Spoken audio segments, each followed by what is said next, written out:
नमस्कार, news point लेकर हाजिर हूं मैं राजीव। दोस्तों, मोदी सरकार के 2 दिन में दूसरी बार झुकने पर मजबूर होना पड़ा है उनको। और ये जो 2 दिन की जो पलटी है, जो मोदी सरकार 2 दिन लगातार पलट गई, आखिर क्यों पलटी है, इस पे चर्चा करना जरूरी है। कल आपने देखा कि नाना करते हुए भी एसआईआर पर चर्चा के लिए सरकार तैयार हुई।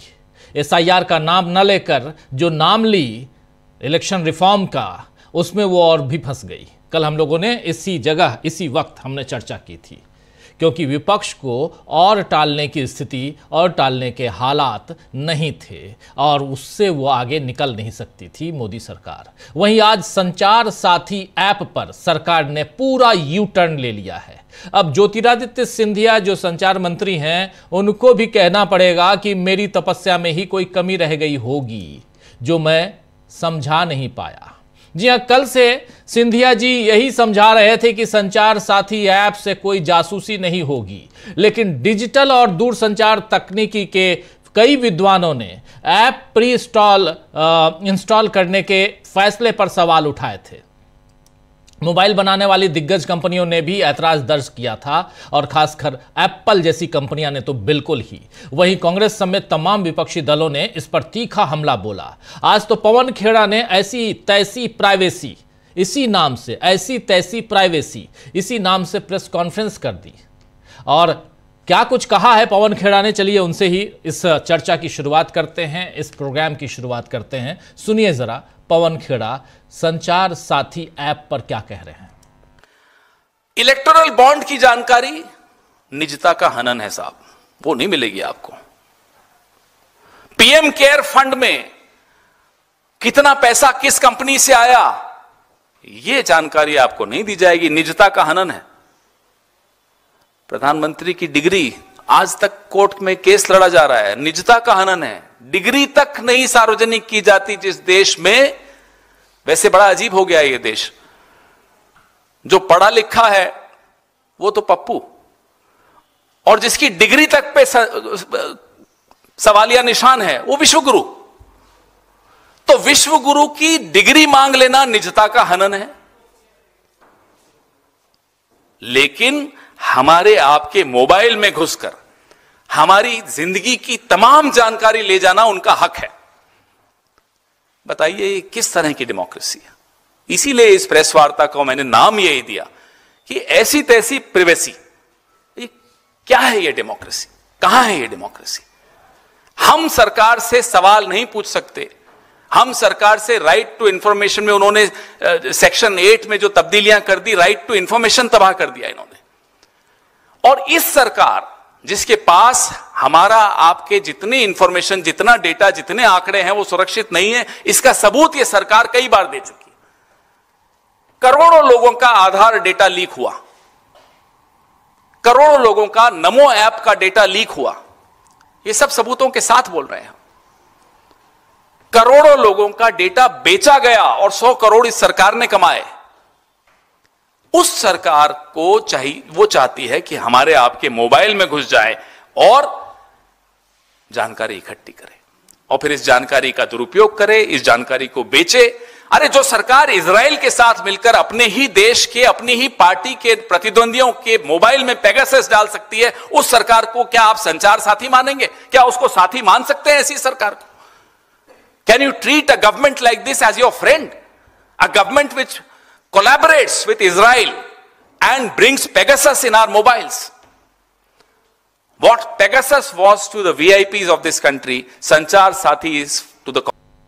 तो सुन रहे थे आप यहां साफ साफ सीधा विरोध करते हुए, और ऐसे तीखे विरोध के बाद सरकार को यू टर्न लेना पड़ा, यानी पलटना पड़ा। कल एक बार पलटी सरकार एसआईआर पे, आज संचार साथी ऐप पे। हालांकि कांग्रेस ने इस पलटने पर फिर वार करते हुए लिखा है, क्या कुछ लिखा है देखिए, कि मोदी सरकार जासूसी की नीयत से संचार साथी ऐप को हर फोन में प्री इंस्टॉल करने का जन विरोधी आदेश लाई थी। कांग्रेस और जनता के भारी विरोध के बाद मोदी सरकार ने यह आदेश वापस ले लिया। जब भी मोदी सरकार जनता के अधिकारों को रौंदने की कोशिश करेगी, कांग्रेस इसी तरह जनता का विरोध करेगी। जय हिंद। तो कांग्रेस जन अधिकारों के लिए हमेशा खड़ी रहेगी, यह ऐलान एक बार फिर हो गया है। वैसे आज सुबह से ही मोदी सरकार पर कांग्रेस हमलावर रही है।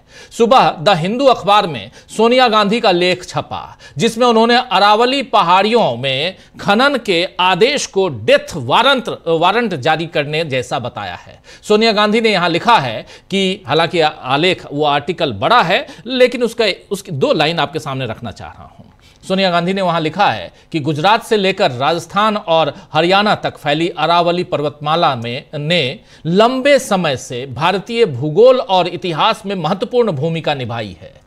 मोदी सरकार ने अवैध खनन से पहले ही बर्बाद हो चुकी इन पहाड़ियों के लिए अब लगभग डेथ वारंट पर हस्ताक्षर कर दिए हैं। ये कह रही हैं सोनिया गांधी अपने आलेख में। ये आलेख है, हिंदी में आलेख, अंग्रेजी में भी आलेख द हिंदू ने छापा है। अब सरकार भले कुछ लोगों के फायदे के लिए पर्यावरण को नुकसान पहुंचाए, लेकिन कांग्रेस उसके खिलाफ खड़ी है और ऐसे लेख दुनिया भर में पहुंचते हैं, जिससे मोदी सरकार की किरकिरी होती है।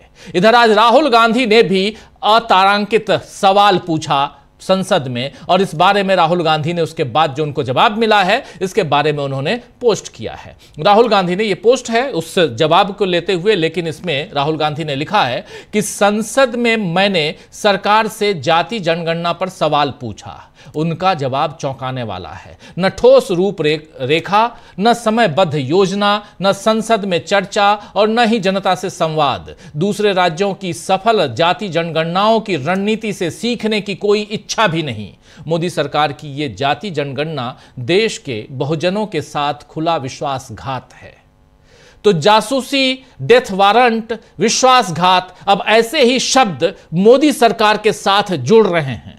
सरकार भले यह दावा करे कि वो जीत रही है और इससे विपक्ष को कमजोर करेगी, लेकिन असल में मोदी सरकार ही भीतर से खोखली होती जा रही है। बल्कि आज तो दिल्ली नगर निगम यानी municipal corporation of Delhi MCD के 12 सीटों के लिए उपचुनाव हुए और उन 12 में से 7 वार्ड ही बीजेपी जीती। 7 वार्ड ही बीजेपी जीती इसलिए कह रहा हूं क्योंकि पिछली बार इन 12 में से 9 सीटें थी बीजेपी के पास। जीत से ज्यादा महत्वपूर्ण बात यह है कि उसे उन 2 सीटों पर हार मिली है जो पहले उसके पास थी। नारायणा दिल्ली में ही आता है। नारायणा में आम आदमी पार्टी और संगम बिहार में कांग्रेस ने बीजेपी से सीटें छीन ली। ये एक सीट भी विपक्ष के खाते में जाना बता रहा है कि दिल्ली की जीत आगे बरकरार रखना बीजेपी के लिए मुश्किल हो सकता है। ये बातें इसलिए कह रहा हूं कि जब ईमानदारी से चुनाव हो तो यहां तक बात आती है, लेकिन खास बात यह है जरा इस चुनाव में भी आम आदमी पार्टी ने बीजेपी पर चुनाव चोरी, वोट चोरी के गंभीर इल्जाम लगाए हैं। यानी आप अगर वोट चोरी के जो आम आदमी पार्टी यहां पर इल्जाम लगा रही है और वो अगर सही है, तब भी चोरी करके भी आप पिछली बार के रिकॉर्ड को बरकरार नहीं रख पाए, 9 सीटें नहीं ला पाए। खैर, लेकिन दूसरी तरफ थोड़ा और आगे बढ़ते हैं। देश के रक्षा मंत्री कुछ कदम और आगे चले गए।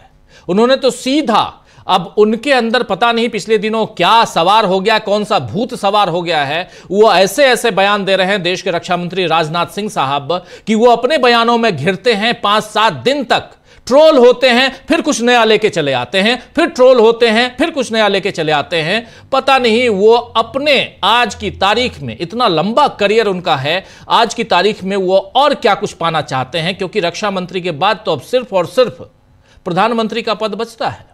क्या मोदी को रिप्लेस करना चाहते हैं वो? और यह बात इसलिए कह रहा हूं कि उन्होंने सीधे पंगा ले लिया देश के इतिहास से। और इतिहास की बात करें तो देश के पहले प्रधानमंत्री से, जवाहरलाल नेहरू से। क्या कुछ कहा है पहले यह बताता हूं आपको। दरअसल मामला जो है यह बता देता हूं, फिर आगे बढ़ेंगे और सुना देता हूं आपको राजनाथ सिंह की कहानी, उनकी जुबानी। राजनाथ सिंह ने सीधे हमला बोल दिया नेहरू जी पे और यह कहना है कि बाबरी मस्जिद बनवाने के लिए सरकारी खजाने को खोलना चाहते थे, सरकारी खजाने के पैसे का दुरुपयोग करना चाहते थे नेहरू जी, जवाहरलाल नेहरू, देश के प्रधानमंत्री। वो तो भला हो इनके सो कॉल्ड आज के पटेल साहब जो गृह मंत्री थे उस समय, सरदार वल्लभ भाई पटेल साहब का भला हो कि उन्होंने रोक दिया। चलिए, जुबानी जो भी है, जो भी बात कहना है वो कहते हैं, इस पे हम चर्चा जरूर करेंगे। कांग्रेस ने इस पर प्रतिक्रिया दी है, वो भी सुनेंगे, लेकिन पहले राजनाथ सिंह जी को सुन लीजिए। वल्लभ भाई पटेल उदार व्यक्ति भी थे वे सच्चे अर्थों में सेकुलर थे, पंथ निरपेक्ष थे। वे तुष्टीकरण में विश्वास नहीं करते थे। जब पंडित जवाहरलाल नेहरू बाबरी मस्जिद के मुद्दे पर सरकारी खजाने से पैसा खर्च करने की बात जब उन्होंने छेड़ी थी, सरकारी खजाने से पैसा खर्च करके बाबरी मस्जिद बनवाई जानी चाहिए, उसका भी विरोध यदि किसी ने किया था तो गुजराती मां की कोख से पैदा हुए सरदार वल्लभ भाई पटेल ने ही किया था, मेरे बहनों भाई। और उस समय सरकारी पैसे से उन्होंने बाबरी मस्जिद नहीं बनने दिया। फिर नेहरू जी ने सोमनाथ मंदिर के पुनर्निर्माण का सवाल उठाया। नेहरू जी ने क्या कहा, जब पुनर्निर्माण का सवाल उठाया तो बड़े ही शांत भाव से सरदार ने शांत पर दृढ़ स्वर में इस बात को स्पष्ट किया कि सोमनाथ मंदिर का मामला अलग है, वहां 30 लाख रुपए जनता ने दान दिए हैं, एक ट्रस्ट बनाया गया है और इस काम में सरकार का एक कौड़ी भी पैसा खर्च नहीं हुआ है, यह सरदार वल्लभ भाई पटेल ने बनाया। इसी तरह मेरे बहनों भाइयों, अयोध्या में आज जो भव्य राम का मंदिर बनकर तैयार हुआ है, मैं आपको बतलाना चाहता हूं, सरकार के खजाने से एक पैसा खर्च नहीं हुआ है। सारा खर्च यदि किसी ने दिया है तो इस देश की जनता ने दिया है। यही पंथ निरपेक्षता, यही पंथ निरपेक्ष। अब सवाल इनसे पूछा जाना चाहिए माननीय राजनाथ सिंह साहब से कि क्या सरकार का खजाना किसी और जगह से भरा जाता है? क्या सरकार खुद कमाती है या उसके खजाने में देश के टैक्स पेयर का पैसा नहीं आता? क्या चाहे जनता डायरेक्ट अपनी पूंजी दे या टैक्स पेयर दे, जेब तो जनता की ही खाली हो रही है। लेकिन यहां बाबरी मस्जिद की बात आती है तो नेहरू पर सीधे आरोप, अयोध्या की बात आती है तो देश की जनता की बात कि देश की जनता ने पैसा दिया।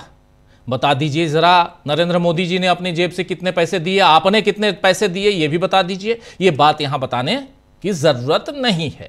राजनाथ सिंह के बयान पर कांग्रेस सांसद प्रमोद तिवारी ने क्या कुछ कहा है, आइए जरा उनको भी सुन लीजिए। एक चीज बहुत साफ बता दो, मुझे आज कष्ट सिर्फ एक बात का है, पीड़ा एक बात की है कि राजनाथ सिंह जी बोल रहे हैं, लगता है असर हो गया है कुछ उनको पार्टी में, या उन्हें मजबूर किया जा रहा है ऐसी बातें बोलने के लिए। सबको मालूम है नेहरू ने उन्हें उप प्रधानमंत्री बनाया, अपना गृह मंत्री बनाया, और दोनों में इतना सामंजस्य था। जब अंग्रेजों के खिलाफ लड़ते थे ना, तब जब आपकी पार्टी भाजपा का मात्र संगठन अंग्रेजों के साथ खड़ा था, तो राजनाथ जी ना आपके इतिहास के साथ, ना आपके व्यक्तित्व के साथ ये बात नहीं जाती है। हम इतना कहना चाहते हैं कि आज दोनों इस दुनिया में नहीं, कम से कम उनका नाम लेकर झूठ बोलने का पाप मत करिए। तो दोनों इस दुनिया में नहीं, यानी ना सरदार पटेल हैं ना ही नेहरू जी हैं, और कम से कम झूठ बोलकर उनके ये पाप तो मत कीजिए। लेकिन क्या दबाव है राजनाथ सिंह पे? कई लोग बोलते हैं कि बेचारे बहुत अच्छे हैं, लेकिन मैं पर्सनली कहूंगा कि अच्छे और बुरे की बात नहीं है। जिस नाव पे वो सवार हैं, वो नाव कैसी है वो आप सब जानते हैं, तो आपको चूज करना है। अगर एक ही नाव हो और 10 लोग सवार हों, 10 अलग अलग विचारधारा के लोग सवार हों, तो बात कुछ और होती है। लेकिन जब अलग अलग नाव है, अलग अलग बातों, अलग अलग विचारों की नाव है, तो ये तो आपको तय करना है। फिर उसके बाद बेचारे क्यों, बेचारगी कैसी? राजनाथ सिंह जी तो सोच समझ के बातें कर रहे हैं, आखिर क्यों कर रहे हैं, ये सवाल भी उठता है। तो पलटी से लेकर राजनाथ सिंह, और क्या दबाव है बीजेपी के ऊपर, क्या दबाव है राजनाथ सिंह के ऊपर, क्या दबाव है नरेंद्र मोदी के ऊपर, ये सब तो दबाव, प्रेशर यही तो दिखाई दे रहा है। तो कैसे हर तरफ से घिरकर कमजोर दिख रही है बीजेपी। वैसे कमजोर तो अब रुपया भी हो चुका है दोस्तों, जिसने रुपए ने आज 90 का आंकड़ा, 90 रुपए $1 का 90 का आंकड़ा क्रॉस कर लिया है। मोदी कब तक अपने आप को इन नाकामियों से बचा पाएंगे? मोदी तो कहते थे कि रुपए जो है वो आधे कर देंगे हम, 40 रुपए, याद है ना? वो कुछ बाबा लोग मोदी जी का साथ दे रहे थे, वो तो बिल्कुल कहते थे। पेट्रोल की कीमत कहां आ जाएगी और कैसे? अब तो इस दुनिया में नहीं है डॉक्टर मनमोहन सिंह, देश के पूर्व प्रधानमंत्री, कैसे नरेंद्र मोदी पूर्व प्रधानमंत्री मनमोहन सिंह का मजाक उड़ा रहे थे उस सदन में, ये आप सबने देखा है। क्या ये सवाल आज का मीडिया पूछेगा? शायद नहीं पूछेगा, कोई बात नहीं, हम पूछेंगे।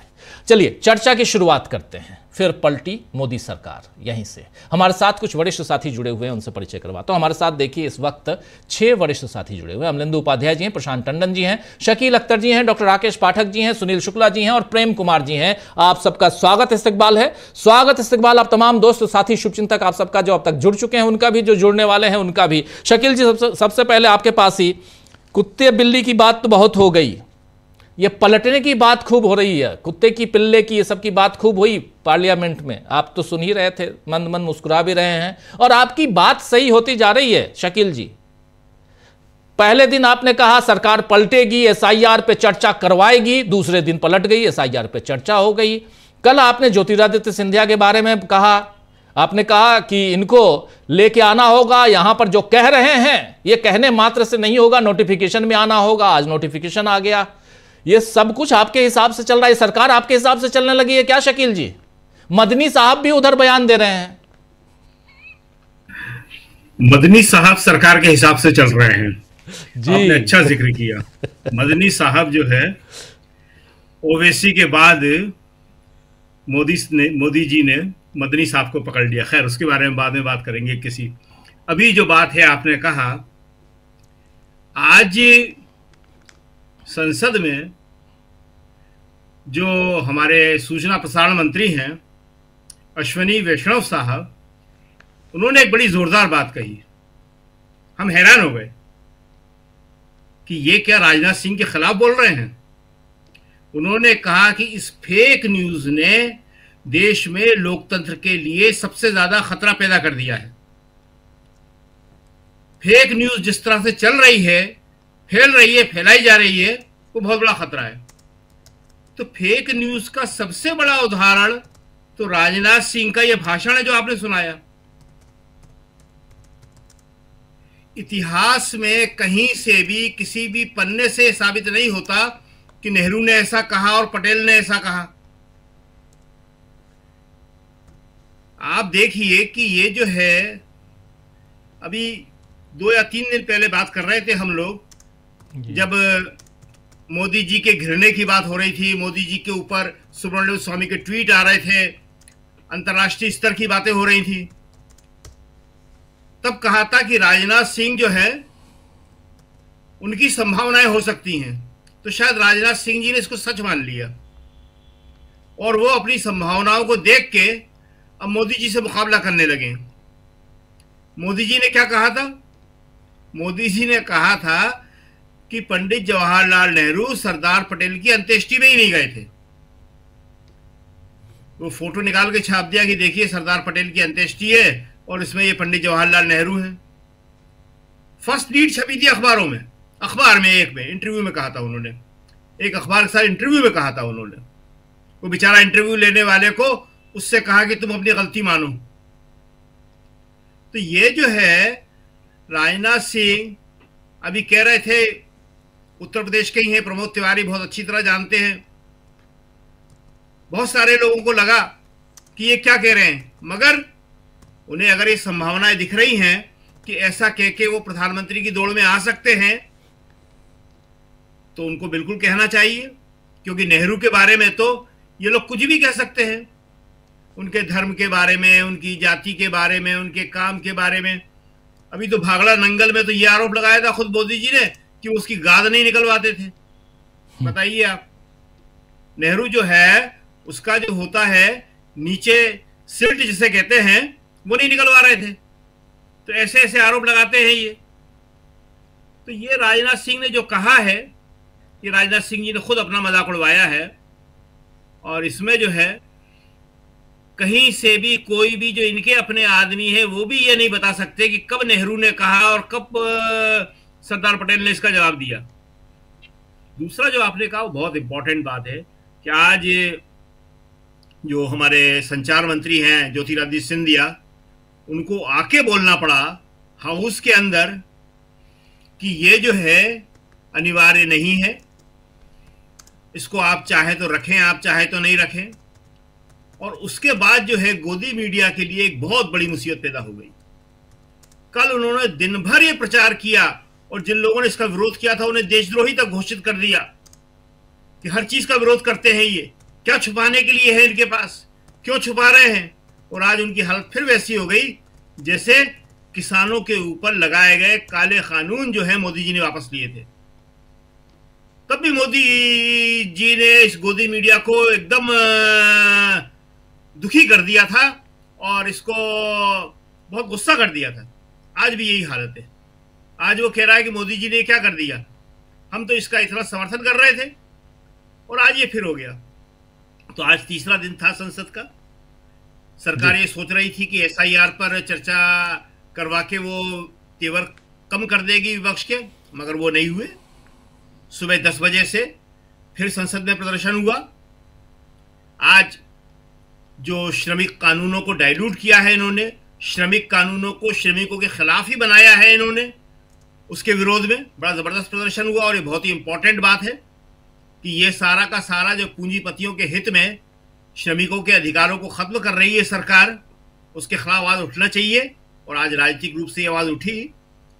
तो सरकार जो सोच रही है कि उसके लिए SIR पे चर्चा करा के उसका नाम बदल के जो चुनाव सुधार का नाम रख के वो विपक्ष को शांत कर देगी, मगर वो ऐसा हुआ नहीं।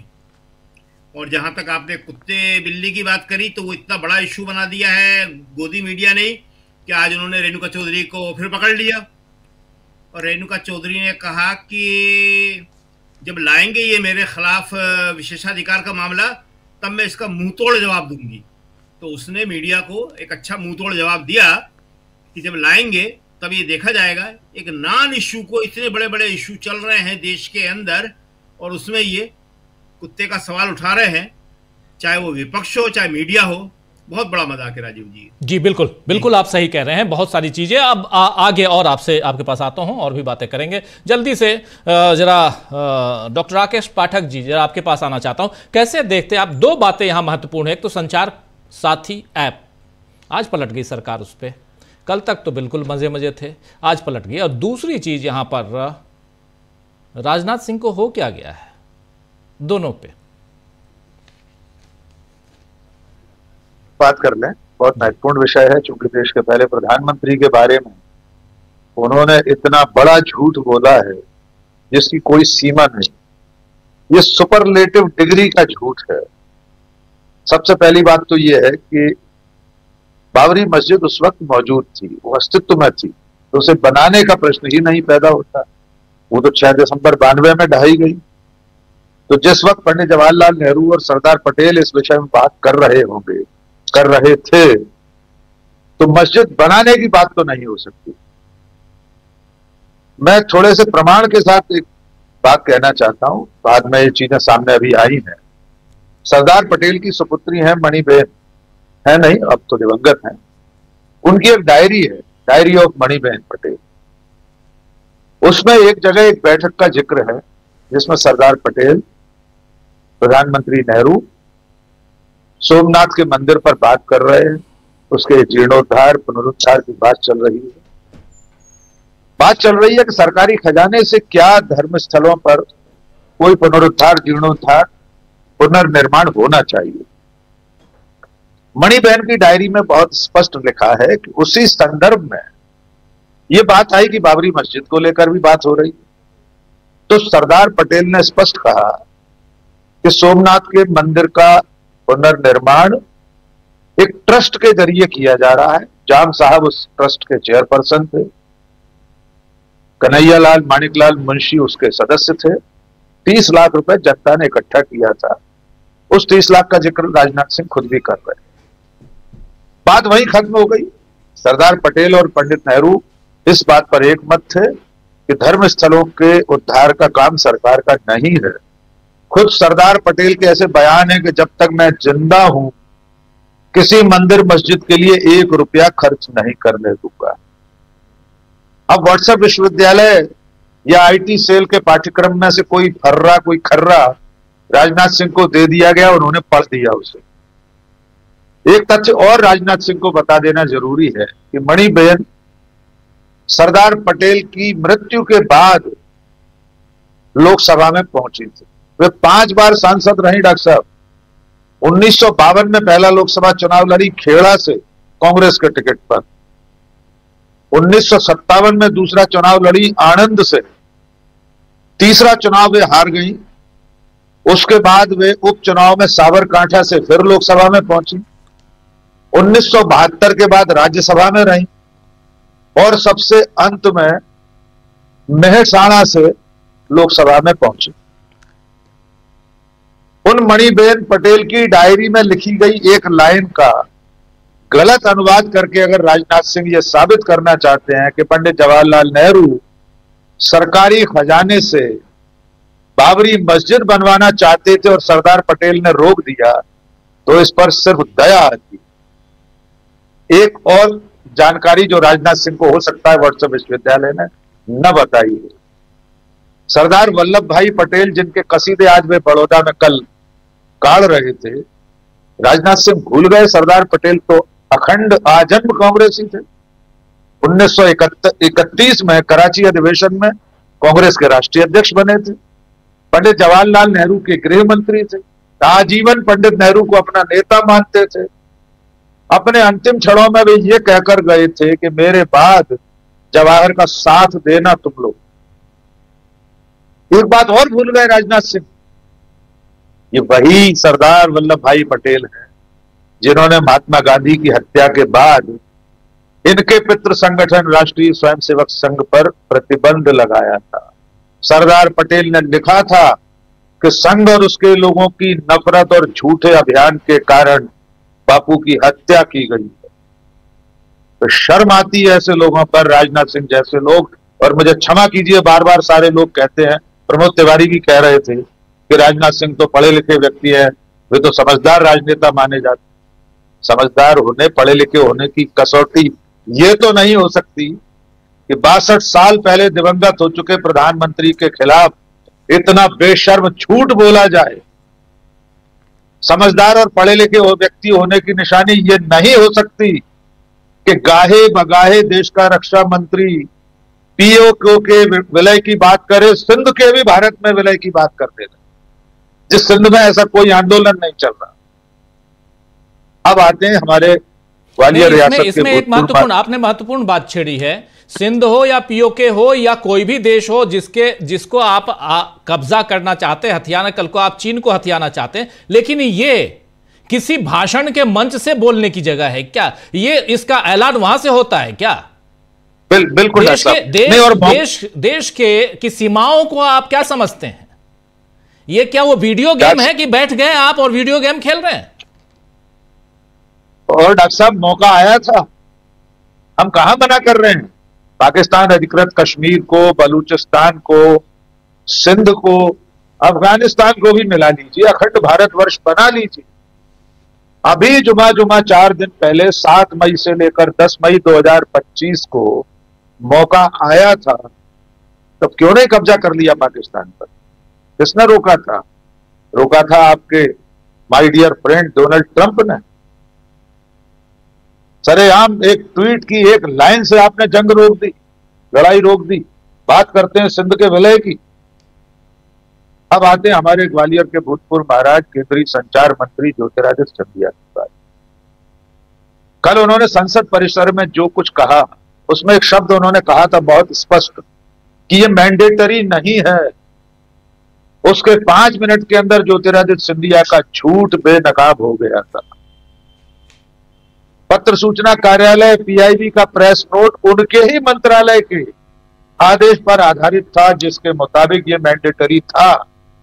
आज सदन में कह रहे हैं कि हम आदेश को संशोधित करने को तैयार, और चंद मिनट बाद उसी पीआईबी ने प्रेस नोट जारी कर दिया और उसमें लिख दिया अब ये मैंडेटरी नहीं है।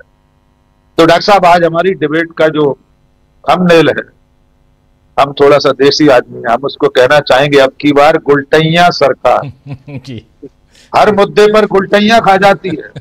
प्रधानमंत्री से लेकर उनके मंत्रिमंडल के सारे सदस्य 1 मिनट नहीं लगाते हैं गुलाटी खाने। राजनाथ सिंह भी कल इसका खंडन कर देंगे कि मेरा आशय ये नहीं था। ज्योतिरादित्य सिंधिया आज भी सदन में कुछ कहने के बाद बाहर समझा रहे थे कि इसमें स्नूपिंग नहीं हो सकती, ये मैंडेटरी नहीं था। उनका अपना संचार मंत्रालय टेलीकॉम इंडिया नाम की उनकी जो वेबसाइट है, उनकी जितने पोर्टल्स हैं, सब में वो पोस्टर लगा हुआ था कि ये मैंडेटरी है। मैंने साझा किया है, आप सबने भी किया है जी। तो इस निर्लज्जता पर क्या ही कहा जा सकता है। हे परमपिता, इन्हें क्षमा करना। ये जानते हैं ये क्या कर रहे हैं, ये देश के साथ खिलवाड़ कर रहे हैं। कायदे से तो इन्हें क्षमा नहीं करना चाहिए, पर क्षमा करना या न करना जनता के हाथ में। जी डॉक्टर साहब। जी जी जी प्रशांत जी, ये दो सब्जेक्ट बहुत इंपॉर्टेंट है। चाहे राजनाथ सिंह जी हों, चाहे इधर, दोनों पे बात तो ज़रूरी है, और इतिहास के तथ्यों तक, और बहुत ही जानकारी जो अभी दे रहे थे, तथ्यात्मक गलतियां करते हैं, और सरकार खासकर मोदी जी के बहुत सारे साथी ऐसी गलतियां करते रहते हैं। लेकिन ज़रूरी है कि कम से कम 2014 के बाद से जो इतिहास लिखा जा रहा है वो सही है या गलत है, उस पर तो बात होनी ही चाहिए। प्रशांत जी। राजीव जी, ये इसकी राजनीति भी है। राजनाथ सिंह की केस के पीछे की राजनीति क्या है ये भी मैं बात करूंगा, लेकिन पहले जरा ये इस यू टर्न पे पलटी, गुलाटी, गुलठैया, सब की बात, गुलटैया और पवन खेड़ा एक बात कहते हैं, नाम नरेंद्र काम वगैरह, तो ये इस पे जरा बात कर लेते हैं।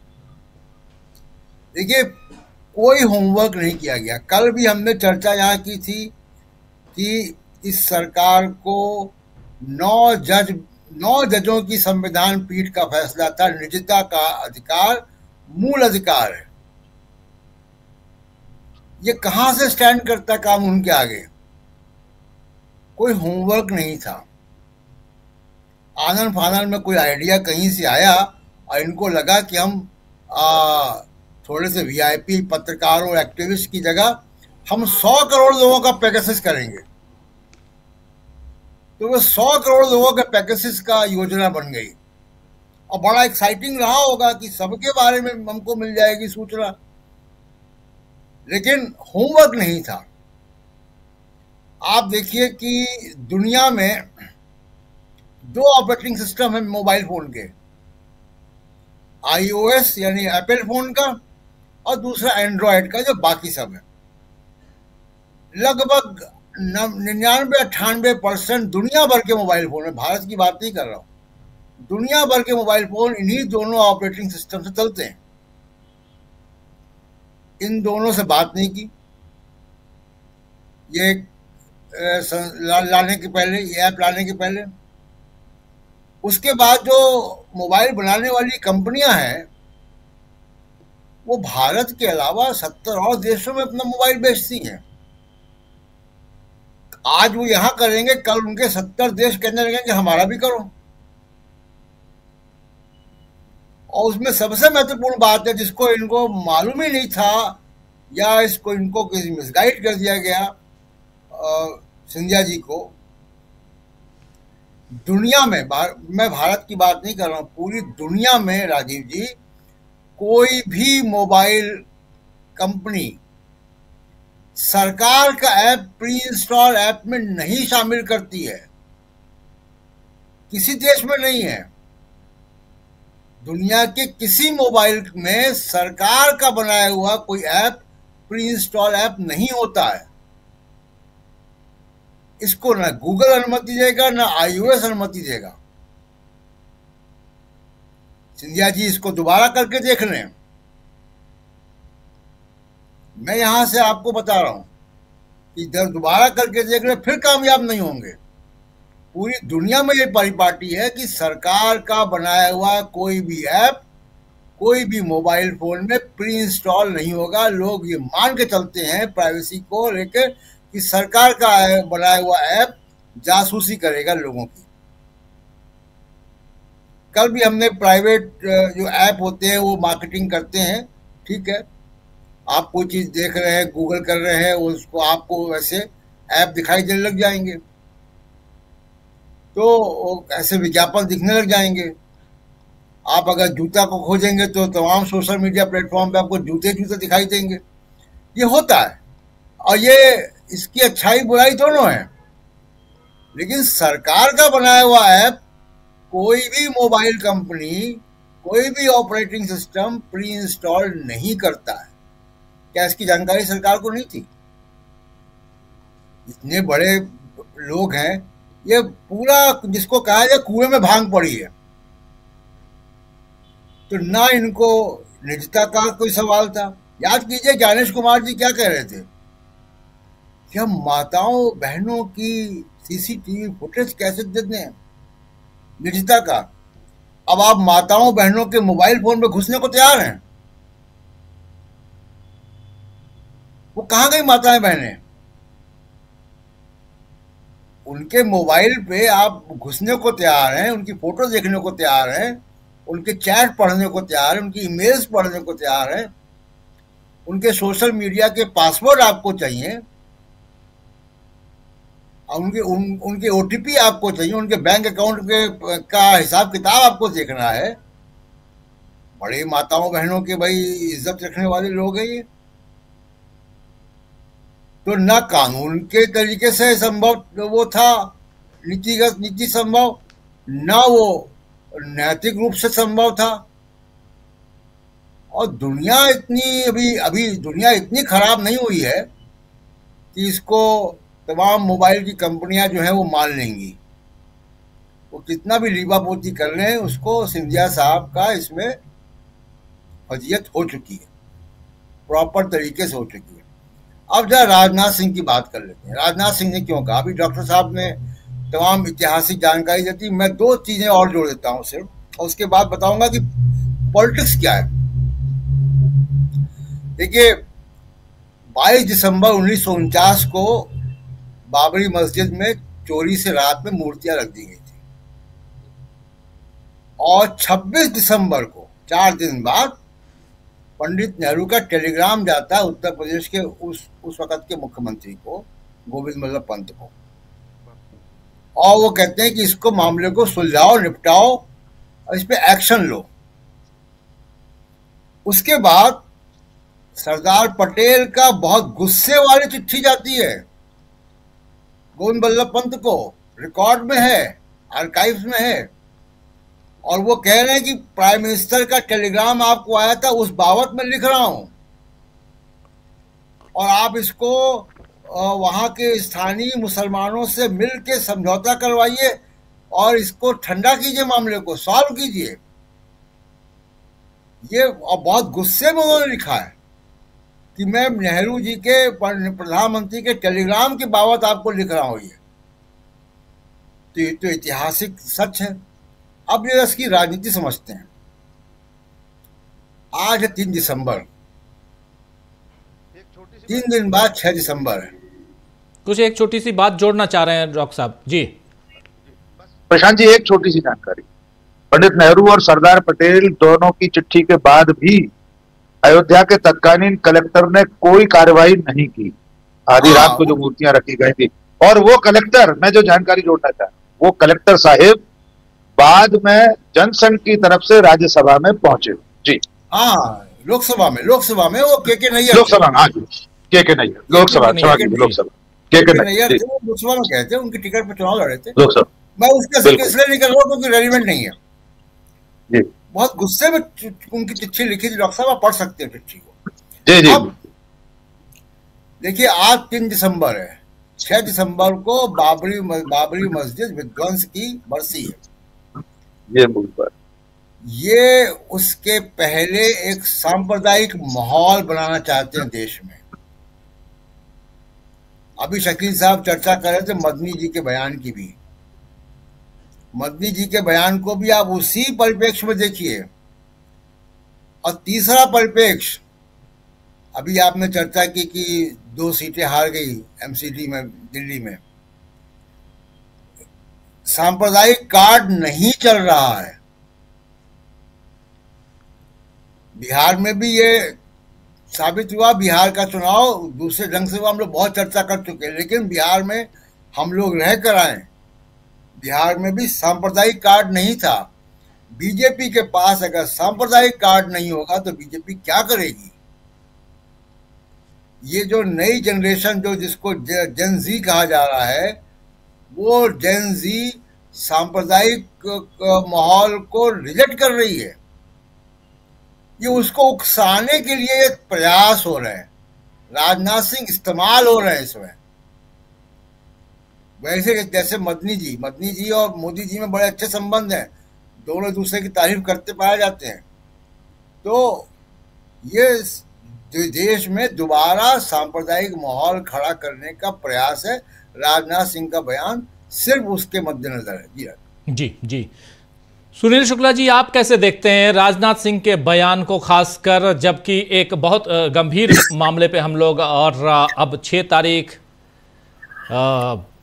2 चीज़ें हैं 6 तारीख को। एक तरफ बाबा साहब अम्बेडकर का परिनिर्वाण दिवस है, और दूसरा ये भी है, यानी बाबरी विध्वंस, इस पर भी। और इन सब के बीच ये बयान राजनाथ सिंह का, जिस तरफ इशारा कर रहे हैं प्रशांत जी। धन्यवाद राजीव जी।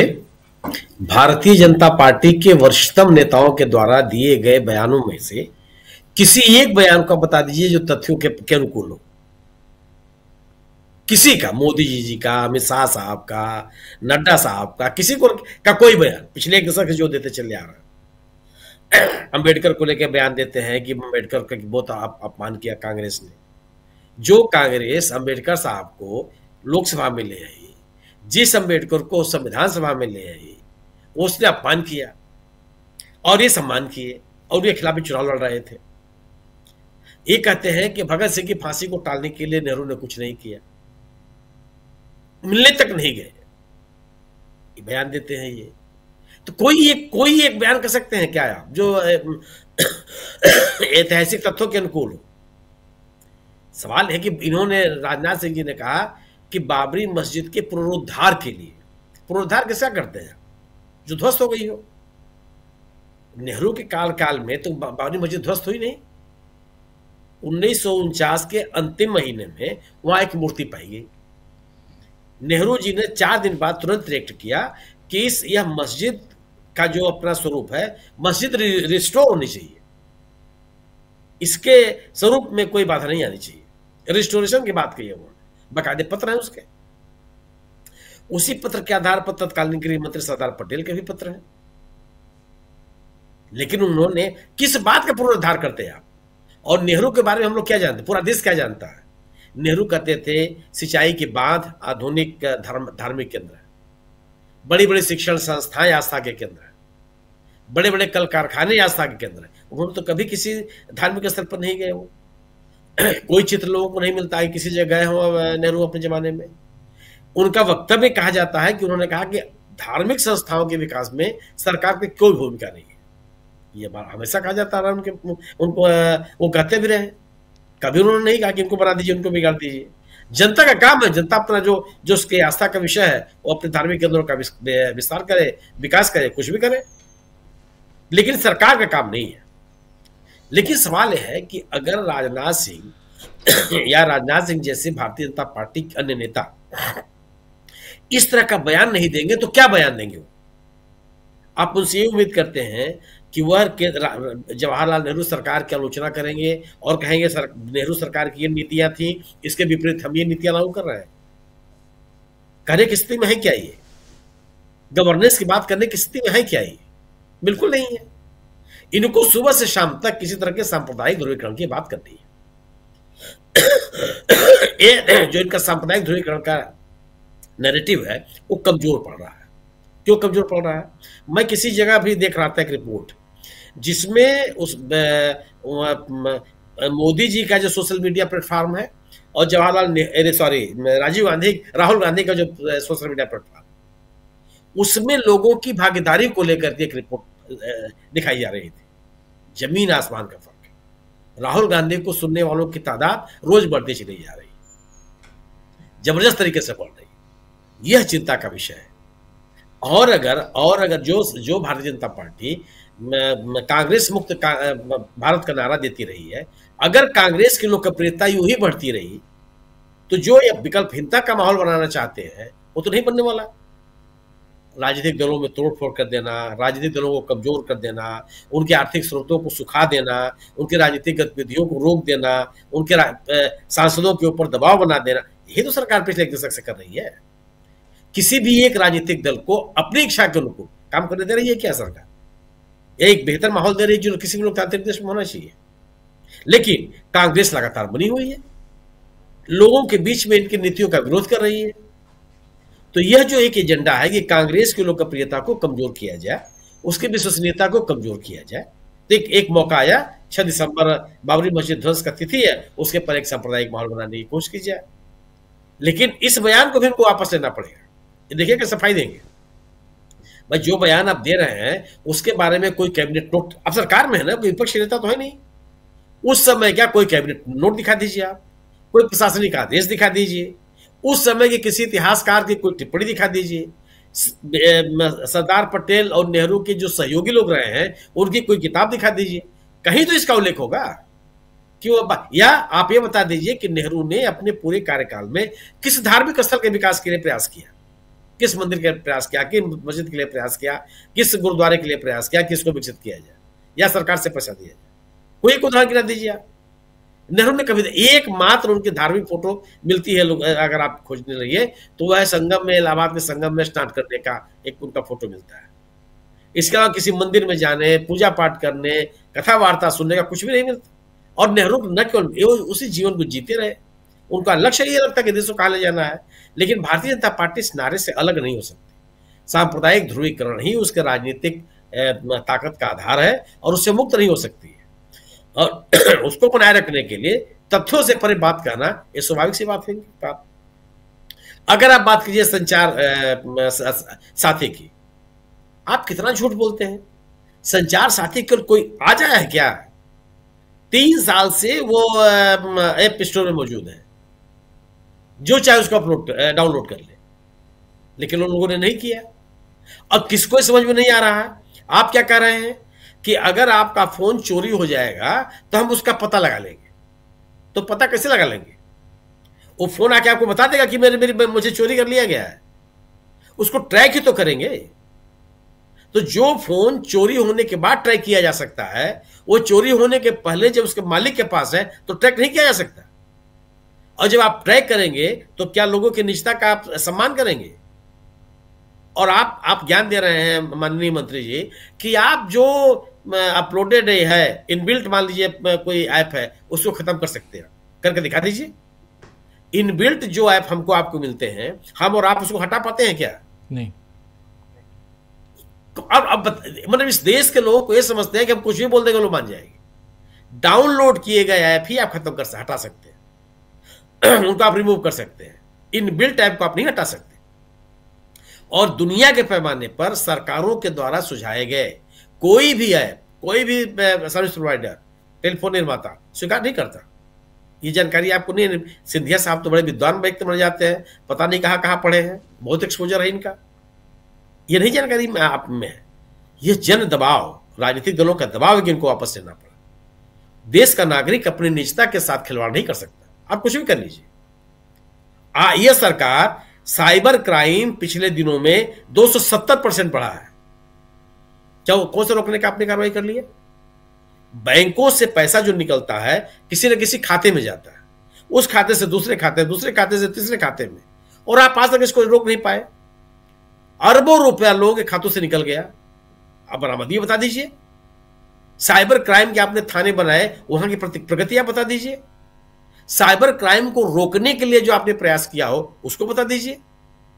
एक ऐप लाएंगे और साइबर क्राइम रुक जाएगा जी। तो ये जन दबाव है, इस जन दबाव का सामना नहीं कर सकते। जन दबाव के कारण उन्होंने किसानों के 3 कानून इनको वापस लेने पड़े। जन दबाव के कारण यह भूमि अधिग्रहण बिल में संशोधन नहीं कर पाए। जन दबाव के कारण आज इस जो इनका यह आदेश था, इसको ये वापस लेने के लिए मजबूर हुए। जी बिल्कुल बिल्कुल, आपकी तबीयत भी थोड़ी नासाज दिख रही है, ख्याल रखिए अपना। और आना चाहता हूं प्रेम कुमार जी आपके पास। ये जी डॉक्टर साहब कुछ जोड़ना चाह रहे हैं जी। सुनील सर, एक संशोधन है, राजनाथ सिंह ने यह नहीं कहा कि नेहरू उसका जीर्णोद्धार या पुनर्निर्माण कराना चाहते थे। उन्होंने स्पष्ट कहा कि बाबरी मस्जिद बनवाना चाहते थे। बनवाना तो किसी नई चीज का होता है, बाबरी मस्जिद अस्तित्व में थी उस वक्त। तो बनवाने और पुनर्निर्माण या मरम्मत जीर्णोद्धार में फर्क है, वे तो स्पष्ट कह रहे हैं बनवाना चाहते, बस इतना सा जी जी डॉक्टर। जी बिल्कुल बिल्कुल। जी। प्रेम कुमार जी, यहां कौन सा प्रेशर है और क्या यहां बैकफुट पर? देखिए 2 दिनों से हम लगातार देख रहे हैं, चाहे SIR का मामला हो चुनाव सुधार के नाम से, चाहे यहां ये ऐप का मामला हो और संचार साथी ऐप, या फिर राजनाथ सिंह की बात, पलटेंगे वो भी। डायरेक्शन क्या है? संसद चल रही है अभी। जी शुक्रिया राजीव जी। डायरेक्शन ये है कि हर मुद्दे पर बीजेपी और बीजेपी की सरकार, नरेंद्र मोदी और उनका कुनबा घिरा हुआ है, वहां पर बात नहीं होनी है, बात अनर्गल विषयों पर हो। डायरेक्शन यही है। देखिए हिरेन जोशी के बारे में तो सुना ही होगा सबने। हिरेन जोशी जो जब गुजरात के CM थे नरेंद्र मोदी, तब से वो उनके साथ चिपके हुए हैं। CMO में थे, अब PMO में रहे हैं, और सारी गाइडलाइंस सब कुछ कैसे होना है, डायरेक्ट एक्सेस नरेंद्र मोदी जी के साथ में 24 घंटे का हिरेन जोशी को रहता आया है। अब हिरेन जोशी पर इल्जाम है कि वो बेटिंग ऐप चला रहे थे वहां बैठ करके। कांग्रेस इल्जाम लगा रही है जी, बात कर रही है। तो हिरेन जोशी का मतलब क्या? नरेंद्र मोदी हिरेन जोशी कभी फर्क करके देखा ही नहीं गया। हिरेन जोशी मतलब वो है। तो हिरेन जोशी अगर नरेंद्र मोदी जी के साथ बैठ करके बेटिंग ऐप और दूसरे काले कारनामे करते रहे हैं, तो आप समझ सकते हैं कि इस पर चर्चा देश ना करे, ये उनकी जरूरत है कि नहीं। और वो उस जरूरत को पूरा करने के लिए राजनाथ सिंह पर चर्चा छेड़े हुए। राजनाथ सिंह ने कौन सी ऐसी नई बात कह दी है? ये पहले से संघ वाले कहते आए हैं।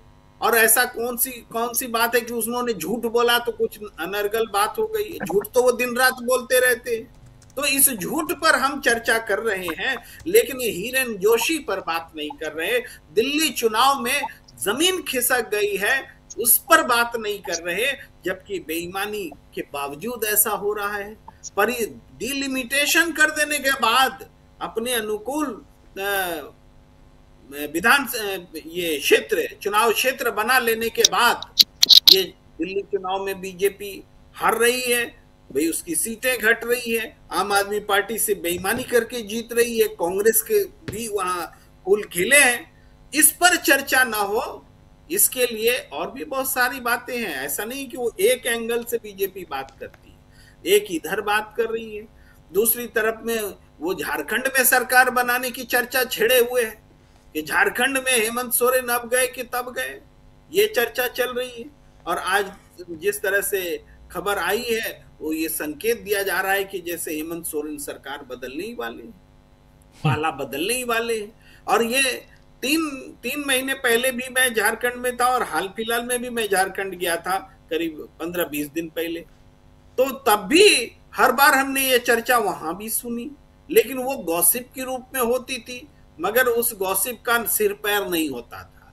अब बेसिर पैर की बात को आज उसको बताया जा रहा है और उस पर चर्चा की जा रही, क्योंकि उस चर्चा से बेसिक चर्चा जो होनी चाहिए उसको दबाया जा सकता है। अब देखिए संसद में ये जो ऐप लाया गया और उससे जो यू टर्न करना पड़ा, इसमें अंदरूनी पॉलिटिक्स का जितना बड़ा योगदान है, उतना ही बड़ा योगदान मल्टीनेशनल कंपनीज का भी है, जिससे लड़ने की ताकत इस सरकार में अब नहीं रह गई है। दोनों ही बातें, जैसे ही बड़ी बड़ी मल्टीनेशनल कंपनी ने आंखें तरेरी, ये तुरंत में सीधे हो गए, वरना इंडिया के अपोजिशन को टाइम लगता उनको सीधा करने में। इतनी जल्दी अपोजिशन की बात कहां मानती है मोदी सरकार। लेकिन अपोजिशन आज जीतता हुआ इसलिए दिख रहा है कि मल्टीनेशनल से लड़ने की ताकत इस सरकार में नहीं है। ये बात भी समझने की जरूरत है। उस पर चर्चा नहीं हो, इसके लिए भी इनको गैर जरूरी मुद्दे चाहिए और उस पर वो बात कर रहे हैं। तो इसी तरीके से SIR, इस पे जो रोज आज भी मेरठ में एक व्यक्ति मरणासन्न पड़ा हुआ है, मुझे पता नहीं वो जी जाए, मैं ऐसी कामना करता हूं, BLO है, और उसने भी मौत को गले लगाने की कोशिश की। आखिर मौत को गले लगाने की जो फिजा बनी है, इस फिजा को बनाने वाली तो ये मोदी सरकार ही है। उनके ही द्वारा नियुक्त किए गए चुनाव आयोग ही तो हैं, या फिर डबल इंजन की सरकारें न भाई। योगी सरकार, चलिए ममता बनर्जी की सरकार तो बहुत खराब है, वहां तो बीएलओ मरेंगे क्योंकि ममता बनर्जी ने खराब वातावरण बना रखा है। लेकिन योगी आदित्यनाथ की सरकार में, डबल इंजन की सरकार में क्यों बीएलओ मौत को गले लगा रहे हैं? इस पर चर्चा ना हो, इसके लिए भी इनको कुछ शगुफों की जरूरत है। वरना कुत्ते पर बात हो रही होती क्या? कुत्ते पर बात हो रही है और तरह तरह से हो रही, लोग मजे लेकर बात कर रहे हैं। तो चाहे कुत्ते की बात कर लीजिए, राजनाथ सिंह की बात कर लीजिए, झारखंड की बात कर लीजिए, कुछ इधर उधर की बात करिए भाई। आज तो रेवंत रेड्डी पर भी खूब बात हो रही है। भाई रेवंत रेड्डी ने ऐसा क्या कह दिया है? रेवंत रेड्डी ने बताया, जो भी बातें की कि हिंदू धर्म में जो देवी देवता हैं, कुंवारों के लिए भी देवता हैं, दो शादी करने वालों की भी देवता है, शराब पीने या नशा करने वालों के भी देवता हैं। उनकी जानकारी और ज्यादा है, हमसे ज्यादा है। दक्षिण में बहुत सारे मंदिर ऐसे हैं, उस हिसाब से उन्होंने बयान दिया। तो बयान दिया तो हिंदू ने हिंदू धर्म के बारे में कुछ कहा। अब इसको वो हिंदू मुसलमान के रूप में वो लोग प्रोजेक्ट कर रहे हैं कि कांग्रेस में दम है तो इस्लाम के खिलाफ बोलकर दिखलाए। अरे इस्लाम का इस विवाद से क्या लेना देना? और हिंदू धर्म तो हमेशा, हम तो कहना चाहेंगे, शाप देते हैं यहाँ। कर्म का फल, जो जैसा कर्म करेगा उसको वैसा भुगतना पड़ेगा, ये कहा जाता है। कोई एक हिंदू दूसरे हिंदू को मारने, काटने और नीचा दिखाने का काम नहीं करता, जो आज के जमाने में हो रहा है। जैसा कर्म करेगा वैसा फल देगा भगवान, ये है गीता का ज्ञान। तो अगर रेवंत रेड्डी ने कर्म खराब किया तो उनको भगवान देगा, लेकिन उनको तो हिंदू धर्म से निकालने के लिए ही लोग तुले हुए हैं। भाई ये जो स्थिति बनी हुई है, ऐसा हिंदू धर्म सहिष्णु था, आज उसको असहिष्णु बना रहे हैं। कह रहे हैं कि दूसरे धर्म असहिष्णु है, इसलिए हम भी असहिष्णु बने। कह रही है, हम थोड़ा विषय से अलग हट जा रहे हैं, लेकिन बात हम वहां पर लाना चाहते हैं कि आप अनर्गल बयान, अनर्गल विषयों पर बातचीत करने को प्राथमिकता दे रहे हैं। आपको वंदे भारत पर, ये वंदे मातरम पर बात करनी है। वंदे मातरम पर बात करके क्या होगा? बोलिए, क्या किसी की महंगाई कम हो जाएगी कि नौकरी लग जाएगी? क्या हो जाएगा? वंदे मातरम पर बात कर लेंगे। भाई तो आपको बात, हम ऐसा भी नहीं कि हम इसके खिलाफ हैं, बात कीजिए, लेकिन इसकी प्राथमिकता में नंबर तो बहुत पीछे होना चाहिए ना। प्राथमिकता में तो बीएलओ की मौत का नंबर पहले होना चाहिए। लेकिन चलिए, ये विवाद किसी तरीके से विपक्ष की सहमति से संसद में सलट गया है, फिर भी हम इसको सलटा हुआ नहीं मानते। एक नागरिक की पीड़ा तो आज भी है। विपक्ष मान लिया तो क्या हुआ? विपक्ष मान लेगा कि एसआईआर पर बात ना हो, बीएलओ पर बात ना हो, तो हम क्या चुप रहेंगे? हम विपक्ष से नहीं संचालित होते हैं, न सत्ता पक्ष से संचालित होते हैं। देश का जो नागरिक है उसकी पीड़ा है कि देश का नागरिक इसलिए मर रहा है क्योंकि ये सिस्टम उसको मार रहा है। तो उस पर पहले बात होगी कि किसी और पर बात होगी? ये जो प्रायोरिटीज होनी चाहिए राजनीति की, उसको बदला जा रहा है। और चूंकि ट्रंप, ये आपको पुतिन आने वाले हैं, ये भी एक बड़ा फैक्टर है। पुतिन आने वाले हैं तो इनको सब कुछ चंगा सी चाहिए, विरोध ना हो, राजनीतिक सब कुछ ठीक ठाक रहे, डिस्ट्रैक्ट करो इधर उधर। और अहम मुद्दे जो है जिस पर दुनिया का ध्यान आ सकता है, बीएलओ की मौत और दूसरी तमाम चीजें, उस पर चर्चा टालते जाओ। ये उनकी रणनीति है। तो वो अपनी रणनीति पर चलने की कोशिश कर रहे हैं, लेकिन इसके बावजूद वो बेनकाब हो रहे हैं, उनका भांडा फूट रहा है। और एक के बाद एक उनके, कभी सुब्रमण्यम स्वामी वाला प्रकरण आता है जो भाई उनको विदेश से जुड़ा हुआ एप्स्टीन का मामला आता है, कभी हिरेन जोशी का मामला आता है ऐसे। और कभी आपने तो बनारस में देखा ही, वो महिला जो नरेंद्र मोदी जी के साथ तस्वीरें खिंचाती हैं, बहुत निकटता है उनकी, बनारस में मोदी जी के संसदीय क्षेत्र में भाई धंधा चला रही है, बड़ा धंधा चला रही है। तो आप समझिए, हिंदुस्तान से लेकर के अमेरिका तक ये जो नरेंद्र मोदी जी के इर्द गिर्द ये गलत कुकर्म होने वाली जो घटनाएं घट रही हैं, इस पर चर्चा नहीं हो, ये भी इनकी आवश्यकता है। जी बिल्कुल, एक बड़े आयाम में आपने इसको समेटने की कोशिश की। और कैसे यहाँ नरेंद्र मोदी की सरकार को पलटने पर विपक्ष मजबूर कर रहा है या वो खुद को बचाने के लिए ये सब कर रही है, ये और उसमें भी अभी चूंकि संसद का सत्र चल रहा है। लेकिन राजनाथ सिंह के मामले में आओ अमलेंदु जी आपके पास। राजनाथ सिंह के मामले में आज जब प्रेस कॉन्फ्रेंस कर रहे थे पवन खेड़ा, शुरुआत में शकील जी ने कहा भी था, उसको जरा सुन लेते हैं कि क्या कुछ कहा है सरकार का। एक तो आपने सुना प्रमोद तिवारी का बयान भी, जरा पवन खेड़ा को सुनिए। मंत्री को तो हम यही कहेंगे साहब, आप तो ऐसे न थे, बाकियों का तो समझ में आता है, बहुत पढ़े लिखे प्रधानमंत्री हैं, उनका समझ में आता है, जो बोल देते हैं, अब लोग हंसते हैं।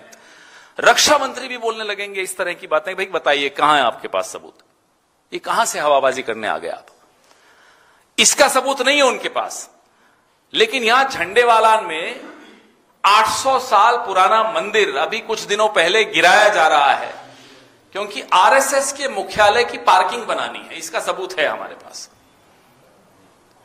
ये अजीब सी बातें करते हैं साहब। नेहरू जी ने बाबरी मस्जिद, अरे भाई बाबरी मस्जिद कब बनी थी? 1560 में बनी होगी शायद। नेहरू जी कब पैदा हुए थे? सरदार पटेल जी की मृत्यु कब हुई थी? 1950 में हुई थी। उसके 14 साल बाद भी नेहरू जी तो थे ना। बनाई क्या बाबरी मस्जिद? तब तो सरदार पटेल नहीं थे ना रोकने वाले। तो राजनाथ सिंह जी को चाहिए कि मोदी के राह पे ना चलें।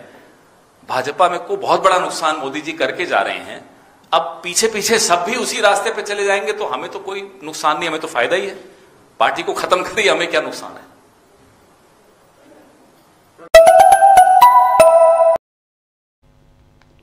तो सुन रहे थे यहां अमलेंदु जी।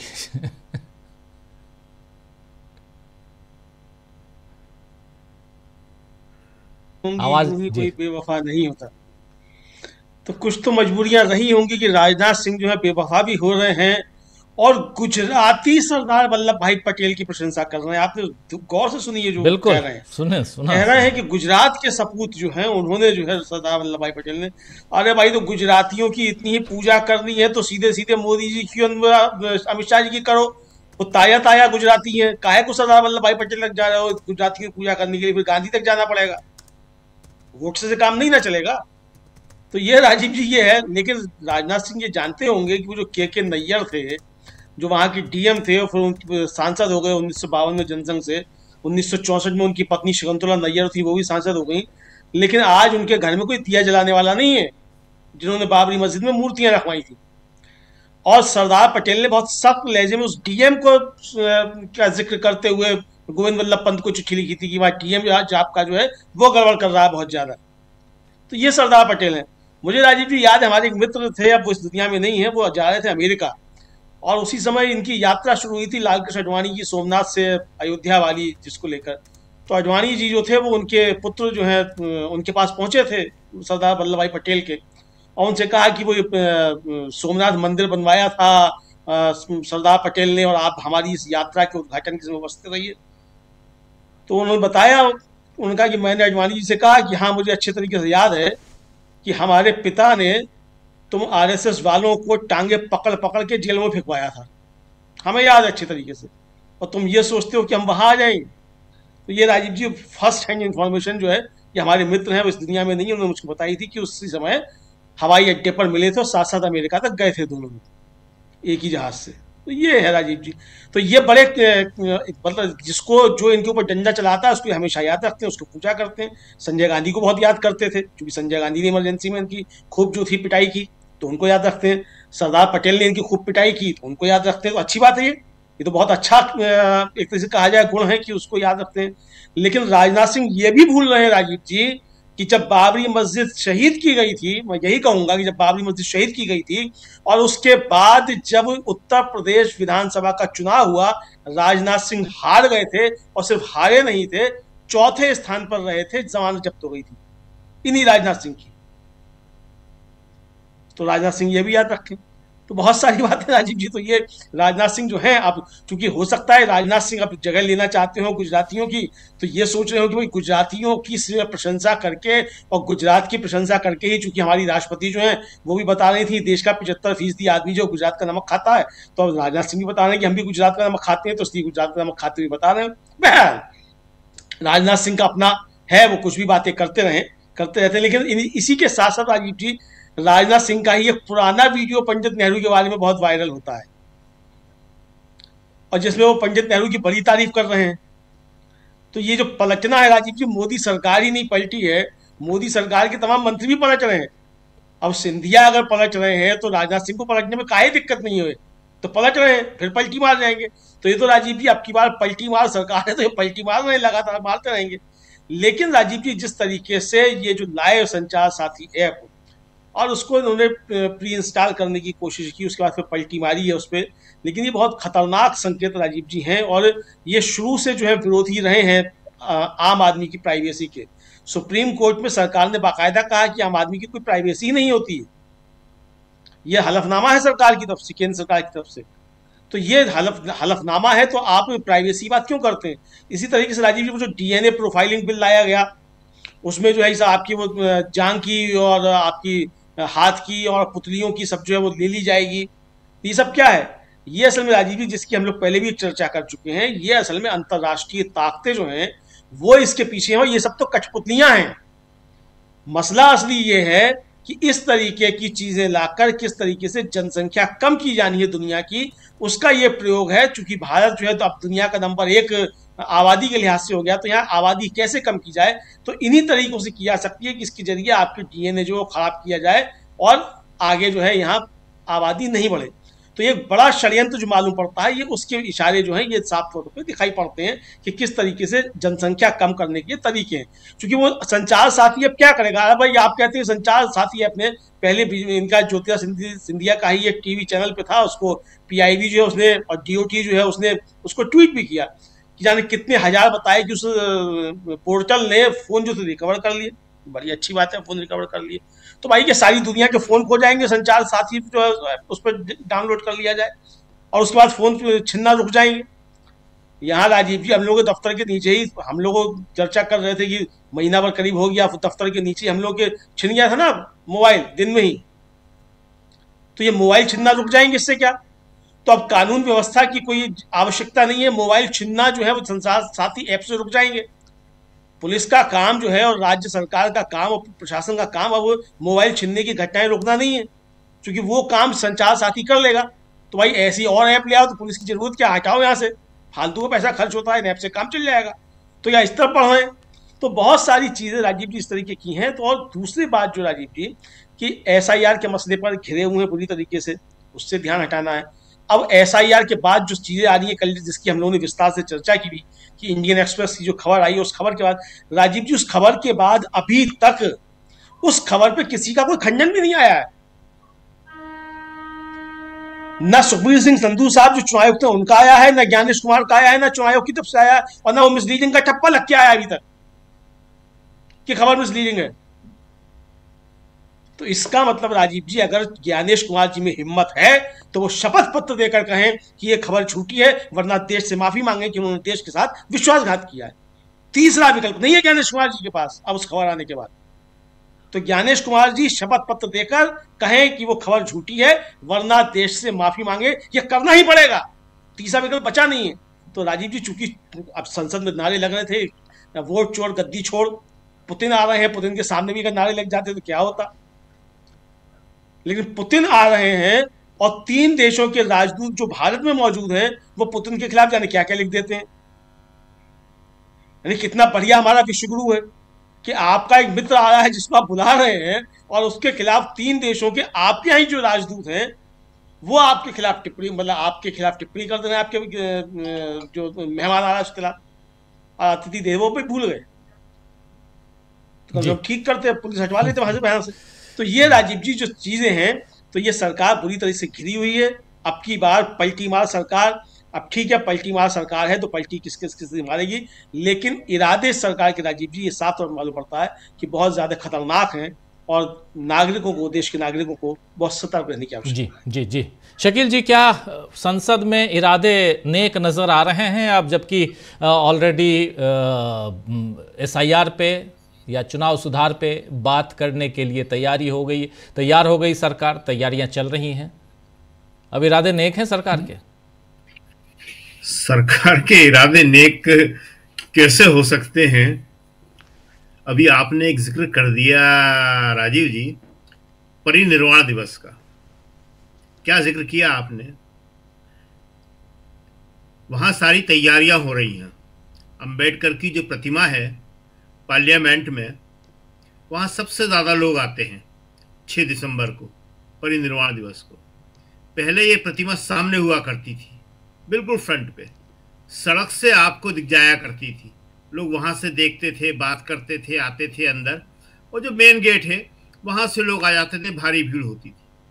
अब इसको पीछे ले जाया गया है, ये संसद के पिछले हिस्से में स्थापित कर दी गई है अंबेडकर की प्रतिमा।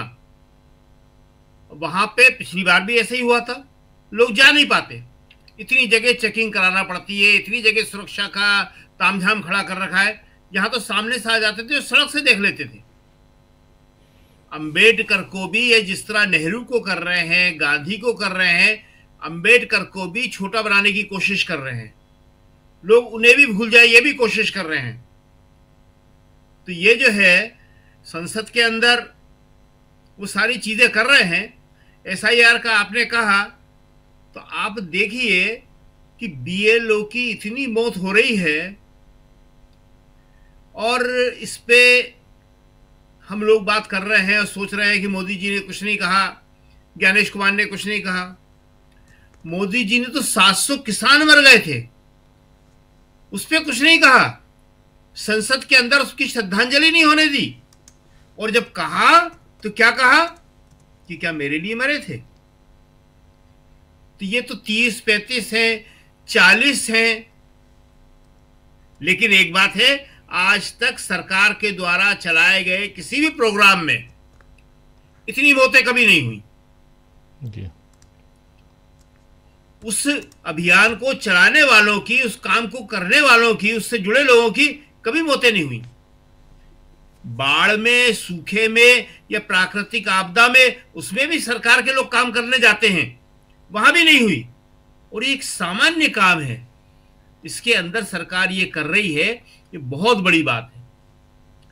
ये जो समय सीमा उन्होंने लागू की है और ये जो काम का दबाव है कि आपको इतना काम करके देना है, वो आपको मालूम पड़ा होगा। बहुत सारी इसके बारे में बातें हैं कि बीएलओ अपने पास से पैसा खर्च करके लोगों को लगा रहे हैं रोजंदारी पे कि तुम जाओ ये फॉर्म बांट के आ जाओ, तुम जाओ ये फॉर्म लेके आ जाओ।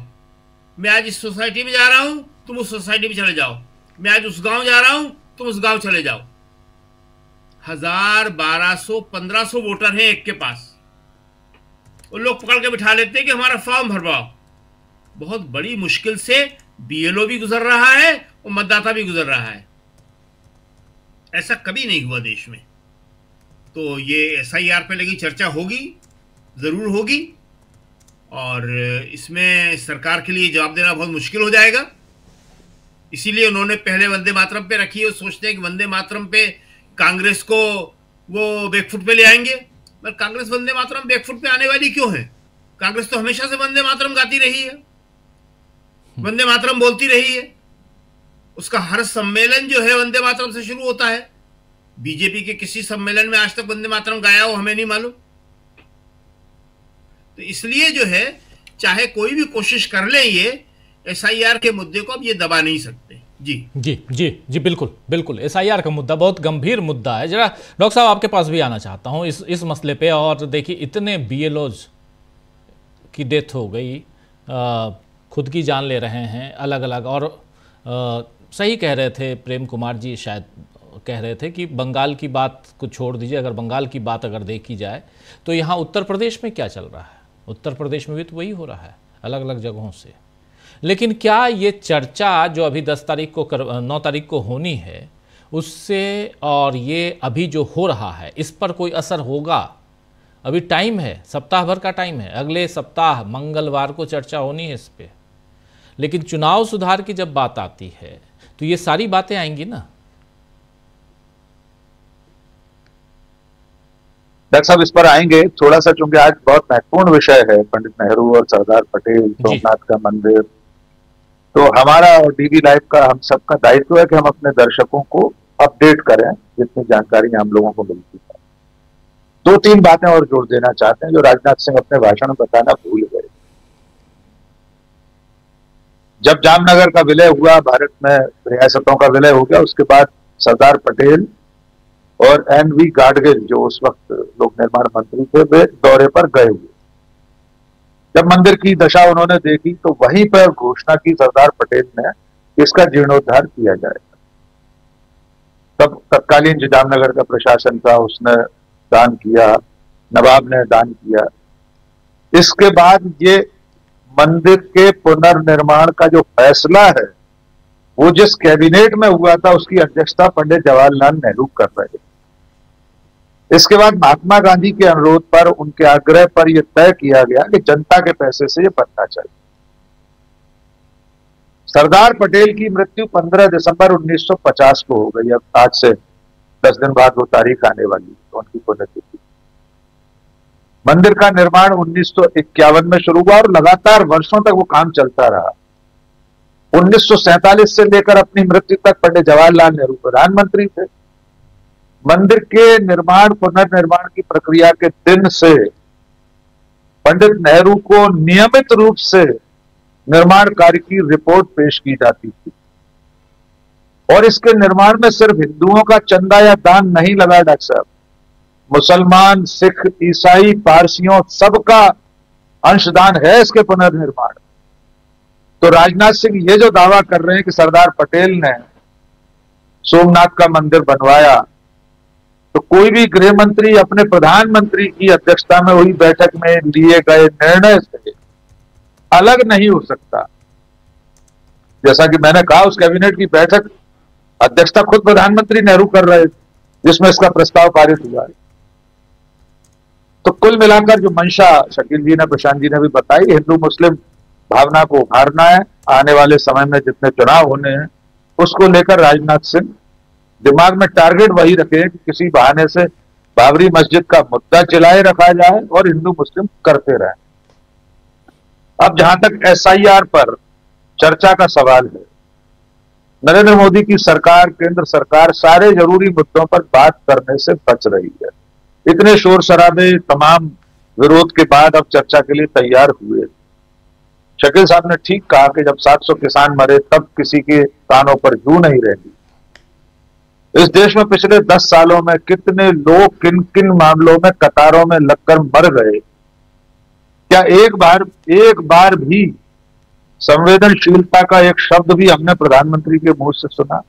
नोटबंदी की कतार हो, किसानों के आंदोलन की कतार हो, लॉकडाउन में लाखों करोड़ों लोग पैदल चलकर अपने घर जाते हुए, उनमें से कई लोग मारे गए, अकाल मृत्यु को प्राप्त हुए। अब इस वक्त अगर बीएलओ खुदकुशी कर रहे हैं तब भी सरकार की चिंता में कहां है डॉक्टर साहब वे? कहां सरकार ने ऐसा कोई संदेश दिया है? कहां प्रधानमंत्री ने, केंद्रीय चुनाव आयोग ने, गृह मंत्री ने, किसी ने भी इस बात को रेखांकित किया या चिंता जाहिर की है कि काम के इतने दबाव में कर्मचारी क्यों हैं, क्यों वे अपनी जान से हाथ धो रहे हैं खुद ब खुद?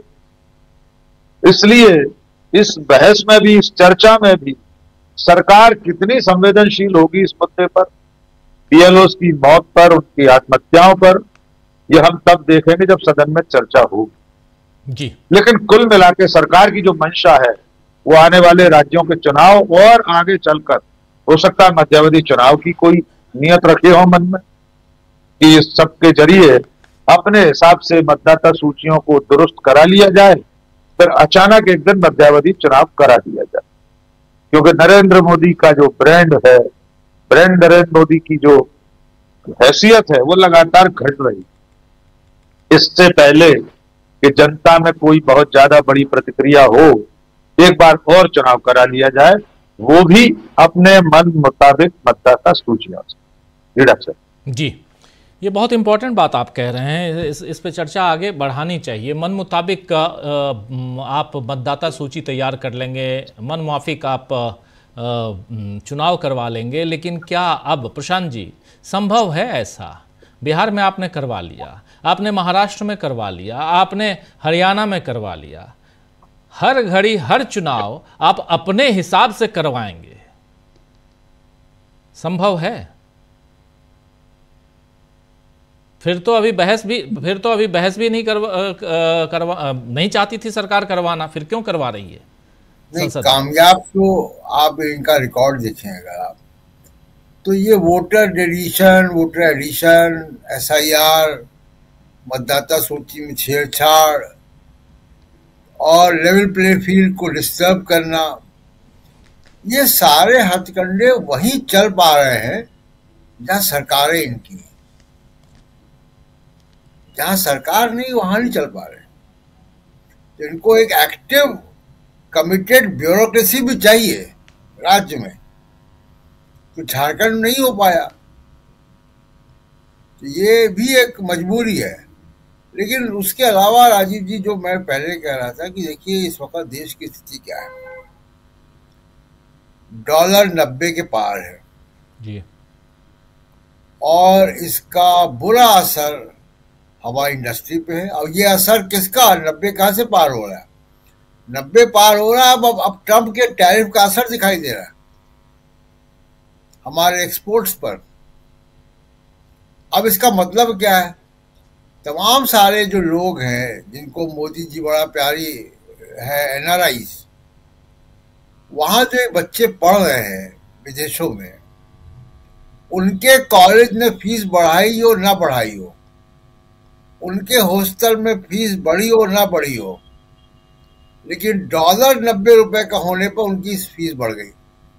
बिल्कुल। यहाँ पे जो उनके माता पिता है, इसमें आप भी एक भुक्तभोगी है 90 रुपए, तो उनको अब ज्यादा पैसे भेजने पड़ेंगे अपने बच्चों के लिए, विदेशों में जो बच्चे उनके पढ़ रहे हैं। तो तमाम तरीके से 90 का पार होने का मतलब कि साइकोलॉजिकल बेंचमार्क आपने क्रॉस कर लिया। और हमको याद है किस किस तरीके के बयान और ट्वीट और सोशल मीडिया पोस्ट आती थी जब रुपया 56 रुपया या 52 रुपये होता था। वो हम लोगों को सबको याद है, अमिताभ बच्चन से लेके तमाम सारे लोग अब वो खामोश है 90 रुपये में, हिम्मत नहीं बोलने की। आज बोलेंगे, कल सुबह क्या अभी रात में ईडी पहुंच जाएगी उनके घर। अभी उनके पनामा सारे पेपर्स और सब कुछ जो है खुल जाएंगे, जो अभी तक नहीं खुले, इसलिए डर भी है। तो डॉलर प्रदूषण, हम लोग गैस चैम्बर में रह रहे, दिल्ली मुंबई जैसे बड़े शहर गैस चैम्बर में रह रहे, इसको कैसे ठीक होगा? इसको पंडित नेहरू को कुछ बुरा भला कहने से आप प्रदूषण कम कर पाओगे क्या? आप सोचिए, दिल्ली में जो हम लोग NCR में जो रह रहे हैं 3 करोड़ लोग, वो 3 करोड़ लोग मौत के चैम्बर में रह रहे हैं। 30-35 सिगरेट पी रहा है हर व्यक्ति दिल्ली का, NCR का, बिना सिगरेट पिए भी जी। आप सोचिए उसके लंग्स पे क्या असर होता होगा। उन बच्चों का सोचिए जो बच्चे दिल्ली में नवजात शिशु हैं या कम उम्र के बच्चे हैं, जिनके लंग्स अभी बढ़ रहे हैं, वो कैसे? अब डॉक्टर तो प्रिस्क्रिप्शन में लिख रहा है कि दिल्ली छोड़ दो। आप सोचिए कि ये दिया है इन्होंने, ये ऐसी स्थिति थी नहीं पहले। तो ये किसी पंडित नेहरू को कुछ कहने से या कोई संचार ऐप बना लेने से नहीं हो पाएगी। सरकार में काम नहीं करना है, इश्यूज को, मुद्दों को भटकाना है, केवल हेडलाइन मैनेजमेंट जिसकी बात हम लोग अक्सर करते हैं जी। लेकिन मूल मुद्दा वही है राजीव जी कि लोकप्रियता सरकार की कम हो रही है, काम हो नहीं रहा है, जवाबदेही तय नहीं करना चाहते हैं, इसलिए देश को सांप्रदायिक हिंसा में, सांप्रदायिक नफरत में झोंकना चाहते हैं। राजनाथ सिंह उसका लेटेस्ट जो है वो मोहरा है। और उसमें एक बात और हमको गौर करनी चाहिए, आखिरी बात कह रहा हूँ राजीव जी, एक बात और गौर करनी चाहिए। राजनाथ सिंह का जो पॉलिटिकल करियर है वो बीजेपी की क्राइसिस में बनता है। उनकी हिस्ट्री देख लीजिए, जब आडवाणी जी गए जिन्ना की मजार पे, आडवाणी जी को हटाया गया, कौन बने? राजनाथ सिंह बने। फिर जब प्रधानमंत्री नरेंद्र मोदी को पीएम कैंडिडेट बनना था और गडकरी जी नहीं राजी थे उसके लिए, तो फिर बीजेपी के अंदर फेरबदल हुआ। कौन बने? राजनाथ सिंह बने। तो जब जब संकट होता है तब राजनाथ सिंह का करियर ऊपर जाता है। ये बड़े मौसम वैज्ञानिक हैं, तो इनका कुछ मौसम विज्ञान कुछ नए संकेत दे रहा है क्या कि जो एक्टिव हो गए?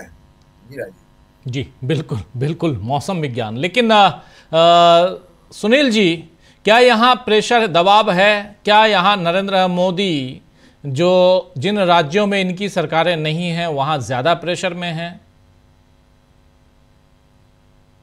सरकार के तो किसी राज्य में चुनाव नहीं जीत सकते। जो चुनाव परिणाम आ रहे हैं केवल सरकार के भरोसे है। आपने बिहार के चुनाव को बहुत नजदीक से देखा। क्या भारतीय लोकतंत्र में इस तरह से चुनाव कराया जाता है? चुनाव के ठीक पहले आप पैसा, मतदान के दौरान आप पैसा देते रहिए। जिनको आपने पैसा दिया है तो आप चुनाव ड्यूटी पर लगा दीजिए। उनको यह काम सौंप युवा लोगों को मोबिलाइज करके मतदान कराने के लिए ले आएंगे। ये चुनाव का तरीका है। तो सत्ता तो इनको चाहिए राज्यों में। इसीलिए आप देखिए कि जहां ये चुन करके नहीं भी आते वहां तोड़फोड़ करके के सत्ता में आने का प्रयास करते हैं। इन्होंने 42 सीटों वाले नीतीश कुमार को बिहार में क्यों सत्ता में बनाए रखा? कि उनके कंधे पर सवार होकर के अगला चुनाव जीत लड़ेंगे और जीतेंगे। उन्होंने दिखा दिया। क्या इस तरह से चुनाव हो सकता है क्या? और सरकार, मोदी जी की प्राथमिकताएं क्या है? आज मोदी जी की मुलाकात हुई बंगाल के सांसदों से। क्या कहा मोदी जी ने? कि आप विधानसभा चुनाव जीतने की तैयारी कीजिए। उन्होंने किसी मुद्दे की बात की जो जेरे बहस है संसद में। उन्होंने इस किसी मुद्दे की बात की जिसको लेकर के संसद के भीतर प्रदर्शन हो रहा है। उन्होंने किसी ऐसे मुद्दे की बात की जिसको लेकर के पूरे देश से प्रतिक्रिया आ रही है? किसी की बात नहीं की। और अगर ये जो बात कही जा रही है कि चुनाव संशोधन, चुनाव में सुधार को लेकर के चर्चा होगी, मेरा पूरा विश्वास है कि एसआईआर को लेकर के जो सवाल उठ रहे हैं लोगों के मन में, उससे कोई बात नहीं होगी। प्रमुख बात यह है कि एसआईआर अपने आप में असंवैधानिक है। इस देश में के आम मतदाताओं से किसी तरह का प्रपत्र नहीं लिया जाना चाहिए। यह निर्वाचन आयोग की जिम्मेदारी है कि घर घर जाकर के लोगों की जानकारी इकट्ठी करे और मतदाता सूची में उनका नाम रखे, या अगर कोई परिवर्तन हुआ है तो उनको हटावे। ये और पूरे देश के पैमाने पर इस तरह का रिविजन करने का कोई अधिकार नहीं है निर्वाचन आयोग को। क्या इस पर सरकार बात करेगी? क्यों? कि वो तो निर्वाचन आयोग के साथ खड़ी है। निर्वाचन आयोग किसी निर्णय का उसने विरोध नहीं किया। वो किसी मुद्दे पर बात नहीं करेगी। वो अपनी बात कहेगी। वो चुनाव सुधार के नाम पर अपनी बात करने में की कोशिश करेगी और फिर बाद में पूरे के पूरे बहस को वो डिरेल करने का प्रयास करेगी। सबसे बड़ा सवाल यह है कि आप एसआईआर कराना चाहते हैं, मतदाता सूची को शुद्ध करना चाहते हैं, बहुत बधाई के पात्र हैं। लेकिन इतने कम समय में लेकर के दबाव क्यों बना रहे हैं? क्या महीने भर के भीतर मतदाता सूची आज तक इस देश में या दुनिया के किसी भी देश में अपडेट हो पाई है? और अगर आप बेलोस के ऊपर दबाव बनाएंगे तो उसका परिणाम क्या सुखद होगा? उन राज्यों में इसकी प्रतिक्रिया सामने आएगी जहां पे बीजेपी सत्ता में नहीं। लोग कहते हैं कि बिहार में क्यों नहीं हुआ? अरे बिहार में सत्ता में थे, जो चाह रहे थे आप करा रहे थे, कोई बोलने वाला नहीं था। आप यह जो इनका तरीका है, ये पश्चिम बंगाल में सफल नहीं होगा, ये तमिलनाडु में सफल नहीं होगा, ये केरल में नहीं सफल होगा, क्योंकि वहां की सरकारें इनके साथ नहीं है। लेकिन और या जहां जन विरोध है, जिसे अभी भी इनको कम से कम असम में तमाम प्रयास कर रहे हैं, लेकिन असम में जन विरोध का भी सामना करना पड़ रहा है। यह सरकार की प्राथमिकता हो सकती है। वो देश की राजधानी में प्रदूषण अपने क्लाइमेक्स पर है। आर्थिक स्थिति हो गई कि रुपए का मूल्य लगातार होता चला जा रहा है। बेरोजगारी की स्थिति लगातार बढ़ती जा रही है। किसान प्याज सड़क पर फेंक करके चले जा रहे हैं। मध्य प्रदेश में खाद लेने के लिए महिला की जान चली जाती है। और आप बात कर रहे हैं कि हम वंदे भारत पर, वंदे मातरम पर बहस करेंगे। वंदे मातरम पर बहस करके हासिल कर लेंगे आप? क्या हो जाएगा? देश की आर्थिक स्थिति सुधर जाएगी। पर्यावरण का जो काम इशू है उसको लेकर क्या सुधार कर लेंगे? क्या कर लेंगे? आप यमुना नदी को शुद्ध करने की बात करते रहे हैं, प्रदूषण मुक्त करने की बात करते रहे हैं। क्या स्थिति है यमुना की दिल्ली में? कितनी आपने कार्रवाई की?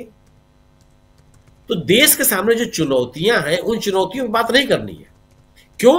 कि जब आप उन चुनौतियों पे बात करने लगेंगे तो सरकार की विफलताएं सामने आएंगी। तो आप वंदे मातरम पे चर्चा कीजिए। अरे वंदे मातरम से इस देश के किस नागरिक को विरोध रहा है? तमाम लोग इसको गाते रहे हैं, कांग्रेस भी इसका गायन करती रही है। विभिन्न समारोहों में जहां पे राष्ट्रगीत नहीं गाया जाता था, वहां वंदे मातरम का लोग गायन करते थे।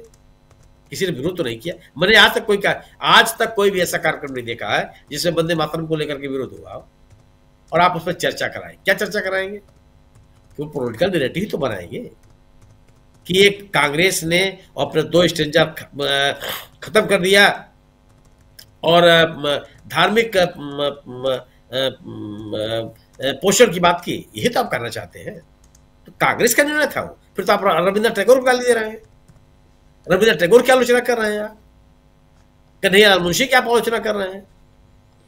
सवाल इस बात का है कि ये लोगों की समिति ने एक निर्णय लिया, देश को पता है, तो एक नया नैरेटिव बनाने की कोशिश करेंगे। यही तो है। तो सरकार की प्राथमिकताएं लगातार उन मुद्दों को लेकर के है जो उसको दलीय राजनीतिक हित पहुंचाने में सफल हो। इस सरकार की प्राथमिकता जनता से जुड़े हुए सवालों पर बहस करना, जनता का सहयोग मांगना, विपक्ष का विश्वास अर्जित करना और उसके सहयोग से कोई कार्य योजना तैयार करना, ये बिल्कुल नहीं है। ये लगातार इस तरह का काम करेगी। वो अपने राजनीतिक एजेंडे को बढ़ाने का प्रयास करेगी। और मेरा मानना यह है कि चुनाव सुधार के नाम पर जो बहस होगी वह उन चिंताओं को संबोधित नहीं करेगी जो SIR को लेकर के पूरे देश में है। सरकार वहां भी अपने एजेंडे की बात करेगी। जी, सरकार एजेंडे की बात करके भी कहां तक आगे बढ़ पाएगी, अगर ये सवाल आए तो कैसे देखते हैं प्रेम कुमार जी?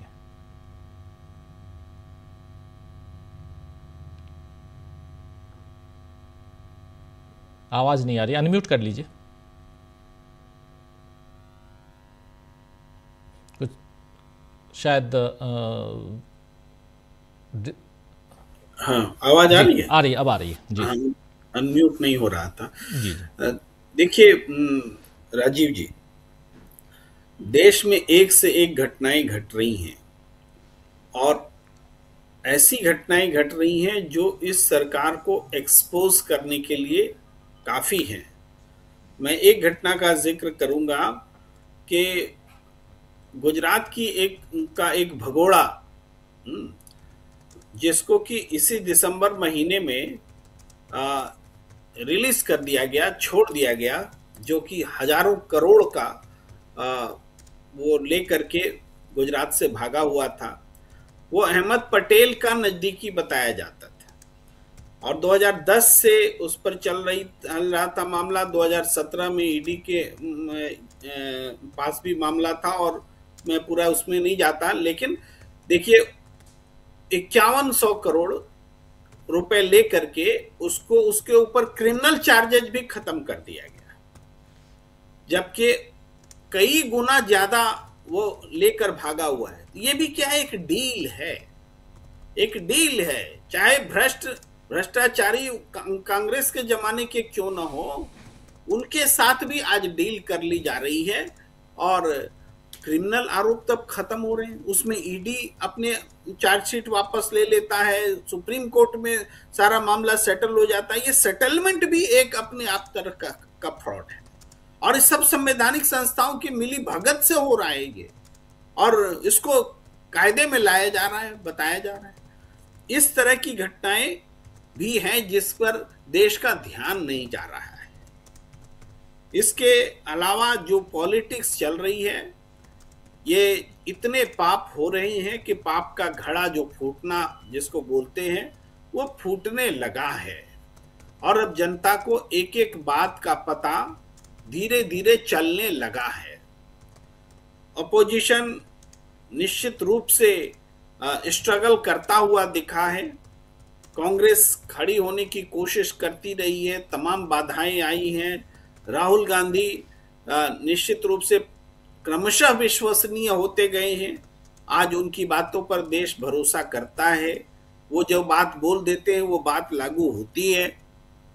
इन परिस्थितियों में चुनौती बहुत बड़ी है, चूंकि आज का सत्ता सिंपल पॉलिटिक्स नहीं कर रहा है। बीजेपी की राजनीति सिंपल पॉलिटिक्स की नहीं है, वो पॉलिटिक्स का क्रिमिनलाइजेशन हो चुका है। क्रिमिनलाइजेशन का मतलब सिर्फ ये नहीं कि किसी की हत्या करना नहीं, वो करप्शन से लेके, साजिश से लेके, लूट से लेके सारी चीजें उसमें शामिल है।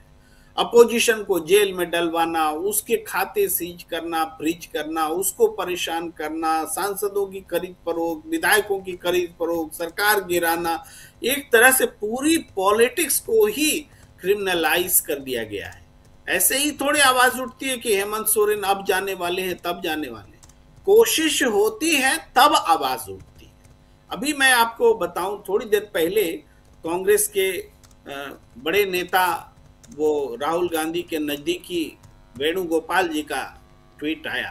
भाई उनका ट्वीट आया कि मेरी बात हुई हेमंत सोरेन से और हमारा इंडिया गठबंधन बहुत मजबूत है और सारी बातें गलत हैं।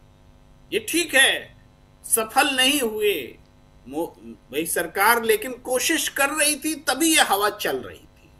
उनकी कोशिश विफल हुई, चूंकि हेमंत सोरेन मजबूती के साथ इंडिया गठबंधन में खड़े हैं और कहीं ना कहीं उस दौर के साथी हैं राहुल गांधी के साथ, जिस